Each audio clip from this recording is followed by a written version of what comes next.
Жаштар шайлоого катышкыла, жүрөгүңөр менен тандагыла, акчага алданбагыла.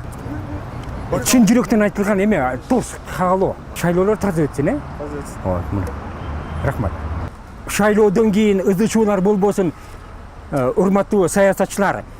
Мен сиздерди ошого чакырар элем, бул чын жүрөктөн каалоом. Келиңиз, Кыргызстандын жаркын келечеги үчүн, таза шайлоолор үчүн карындашым ичип коюңуз. Ичип коюңуз. Бул чын жүрөктөн эме айтылган каалоо. Мына. Таза шайлоолор үчүн. Таза парламент, кесипкөй парламент үчүн. Кыргызстандын өсүн өссүн.